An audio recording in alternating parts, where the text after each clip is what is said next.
Oh, hi there. Today I want to make a video discussing a topic. I actually just got into an argument on the forums about this on Facebook in regards to hockey. Um, it's very easy to get in arguments with people on the internet if you didn't know. There's always somebody who will choose to have an argument with you over anything. And usually, especially on Facebook, they like to keep the conversation dumbed down to the point where, uh, like, if someone goes along with their rhetoric and everything like that, theoretically, the person, perpetuating the rhetoric, which would be the Facebook admins and things like that, would only be like half an inch smarter than the people that are pushing their rhetoric on because the bar is set so low, it's pathetic. Anyway, I got into an argument about hats at hockey games. It used to be a big, widespread custom that people would throw their hats if someone got a hat trick. Now, hat tricks, they don't happen as much anymore. Wayne Gretzky, Jaromir Jagr, all the big time scorers before Teemu Selanne, the people who could just score goals like you wouldn't believe, they don't exist anymore. They never should have existed in the first place. I mean, they're entertaining to watch and things like that, but I mean, from not treating your fan base like they're a bunch of idiots direction, they shouldn't have existed simply because it is not hard to defend that area of the ice from a zippy little player that can score goals. It's not hard at all. You know, all you need is competent defenseman and a competent goaltender. And I don't even mean like hulking giant defensemen blocking a tiny little net with a goaltender with too much goaltender equipment. I don't even mean that. I mean like having a shred of competency. Because I guarantee you, Mario Lemieux's goals, a lot of Mark Messier's goals, well, he didn't score as many, but you know, you're getting the picture here. These guys were nowhere near as good of hockey players as they got today. I mean, in hindsight, hindsight's 2020. Um, there are things to consider. It was a different time, different sport, and I'm not saying they didn't work hard. I'm simply saying there's never going to be a goal scorer like someone like Wayne Gretzky. And it's not because Wayne Gretzky is better than, say, Connor McDavid. He's not. He never was. If he was in today's National Hockey League, he'd be, probably a 30 goal scorer with maybe 40 assists or something like that. That'd be more reasonable. He wouldn't be getting the absurd numbers he was getting back in his heyday. Anyway, the point of this conversation was hat tricks and the actual custom of throwing the hat that you pay for onto the ice. Okay, hats used to be cheaper and, they were lower quality actually as well. And, it was a widespread custom. And it's like now I would never throw my hat for any player who scored a hat trick. I never would because you're there paying for a ticket. I mean, if you don't want a nosebleed ticket, it's expensive. And you go there wearing a jersey or a hat, well, hat, yes, uh, to be relevant to this conversation. And it's like, no, I'm paying your salary. I'm not throwing something that I paid for, and you're simply doing your job.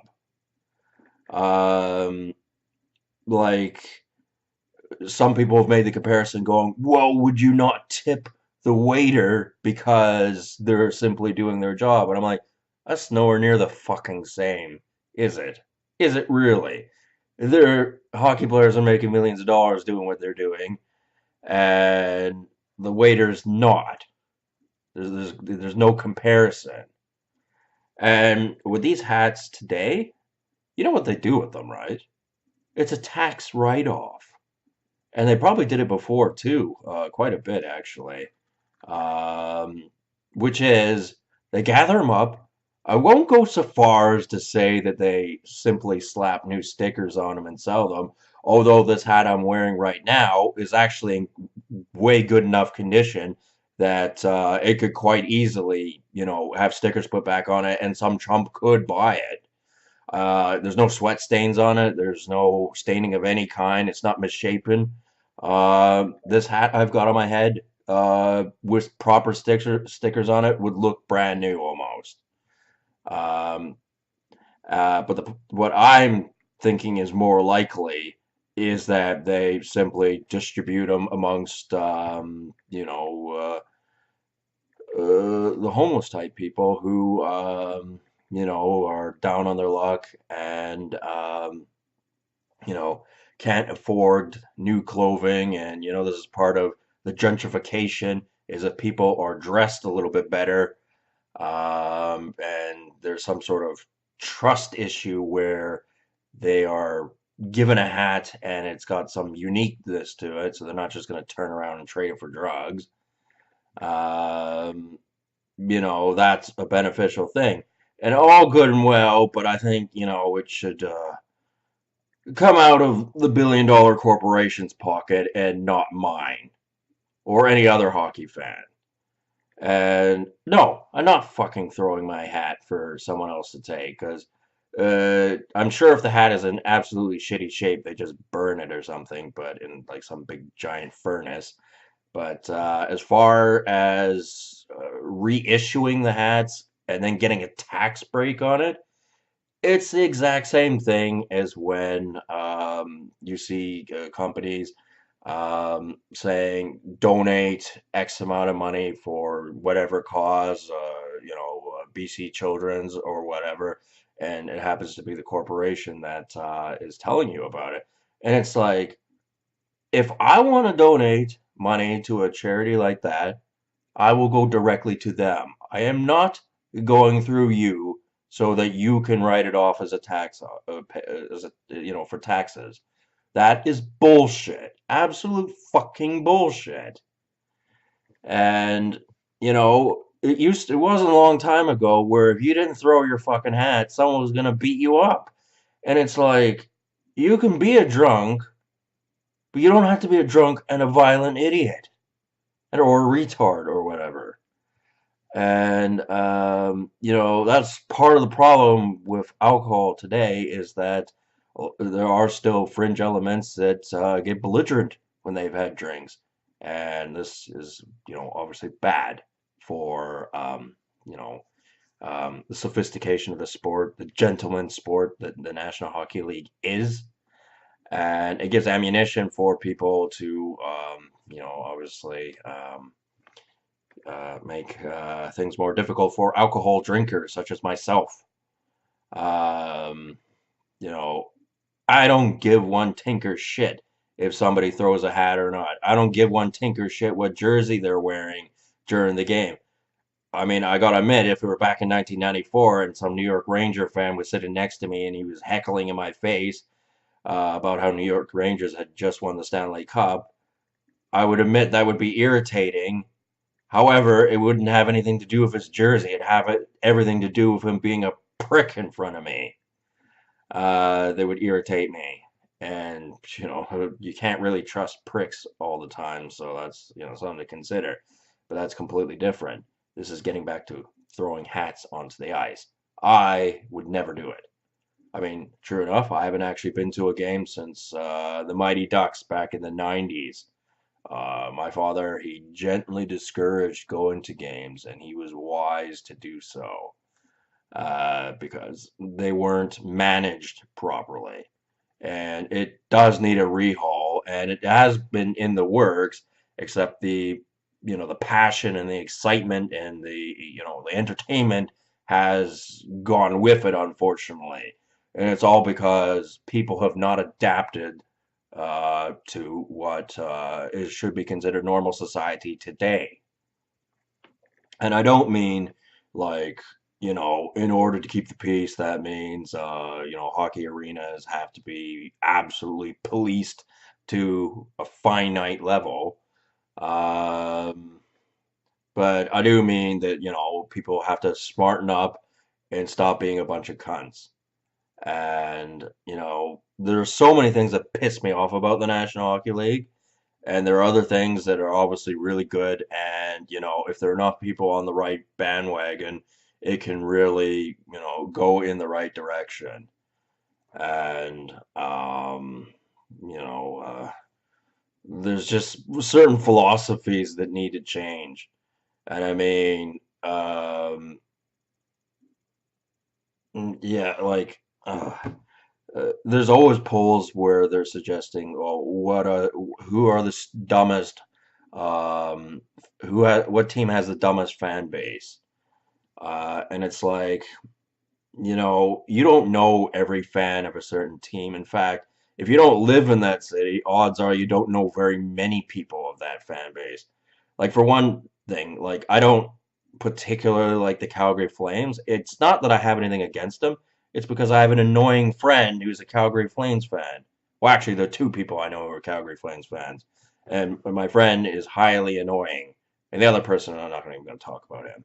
But my friend, he's highly annoying. That's the only thing I got against Calgary is that my friend is highly annoying and he was born in Calgary. And he absolutely relishes it when the Canucks lose. So it's annoying, but that's not really a good reason to not like a hockey club. But anyway, other than that, I hardly know anyone who would pick Calgary over, or is a Calgary fan. So I can't, openly judge their team based on that. I mean, and it is this whole kind of it is a Canadian thing, because Canadian hockey is obviously bigger than American hockey, unfortunately. Like there's a lot of potential in the US, but it's all about, fan bases, resources, and all that kind of stuff. And the thing is, like, I've lived in British Columbia my entire life, Metro Vancouver, and it's like I don't, travel a lot and things like that. And I go, being Canadian doesn't mean shit to me. If you're a cunt, it doesn't matter if you're Canadian or not. And I'm not going to revert back to, going, this is Canada, Canada, Canada, Canada, Canada. I'm going to go, yeah, you can be that way, but you're still a cunt. And, there are a lot of people who are, chest beating, proud to be Canadians. And it's like, why? You didn't do anything. And, I'm not a person who doesn't believe in borders and stuff like that. But I am saying, you can't hide behind a flag and say that makes you, a good person or the best or whatever simply because you're hiding behind their flag. Um, and, that obviously plays into the factor of the politics of the game and, why there isn't enough travel amongst other Canadian clubs where you'll see fan bases from other teams and they don't have to worry about if they don't throw their hat, that they'll be especially targeted. Like if someone comes down here from Edmonton or something like that, or someone goes from Ottawa to Calgary or anything. Um, for the most part, that is getting better. Obviously, there are minds that are working on this, but they're not working fast enough. We do still live in a capitalist society, and we need to make money. And you know, obviously petty little cheesy things like collecting tax benefits because stupid fans throw their hats when when a team gets a hat trick. That kind of like if someone scores a hat trick, what should happen is that immediately the working crew of that particular team comes out with a simple hat, like very cheap, easy to make hat, costs like $2-3 on bulk. So it's not really worth keeping for a fan, but it's worth throwing onto the ice. So the nostalgia of throwing hats on the ice is still there, and people can forget about the cheesy reason of why it was introduced in the first place, which was because some greedy asshole went, "Oh, I can trick these idiots into throwing their money away onto the ice after paying for tickets, paying full price for booze and food, and the food was shit, still is shit." And like the sport has to evolve, and obviously, people have got different opinions. A lot of people don't think that they should, you know, do things a certain way. I'll make another video about that sort of stuff later. And there are valid points to it because they have a different experience from it because they go to games and I do not. But I have seen things over the years and I go, well, this is just bullshit. And like this hat I'm wearing here, it was like a $25 hat. I am not fucking throwing it. And if some cunt is gonna get fucking angry about that, then they shouldn't be at the game. It's as simple as that. I mean, if you get angry over a little thing like someone not throwing their hat, then what else gets you angry? Like, if somebody's shoes aren't tied, are you gonna get angry about that? Are you gonna get angry because somebody didn't drink all of their Pepsi or something? Like, what the fuck's wrong with you? And there are still people out there that are that easily offended. And, as a society, I think we could do better. Except it's, a question of whose definition of better, because, there are some people who would ban alcohol altogether at sporting events. And, because of various historical facts, would have a preconceived bias. Um, I mean, I do remember commentators used to say, when a hat trick happened, a particular good one, they would say, anyone who's not wearing their hat should be ashamed, and things like that. And it's like, were they being serious or were they being cunts? And, sometimes I think they were just being cunts. Uh, so anyway, yeah, that's a bit of my opinion on the actual throwing of a hat that I purchased onto the ice. Is that I think the NHL should provide, cheap basic hats for people to throw if and when hat tricks happen, because they do need to happen for the game to be kind of interesting. Because nothing worse than a stale game, being in a stale game. I mean, the experience of being there is good and well, but if you've been to enough games, there does have to be something happening on the ice for your interest level there to stay at optimum. So anyway, in light of that, my very, very, very tiny apology for anyone offended by my comment in my video is that I will throw my hat over there and I will pick it up and wear it yet another time. And I am not throwing it so that the NHL can use it as a tax benefit by giving it to homeless people or to anyone else or even reselling it. I'm sure that's happened a few times. It's, one of those kind of like, really? That's kind of cheesy on your part, isn't it? To, take somebody's hat that they paid for at a game and then reselling it. Uh, yeah, that's like so cheesy. It's like that's an embarrassment. Anyway, yeah, that's all I got to say about hats right now. And I'm a man of many hats, so take that into consideration. Anyway, talk to you people later.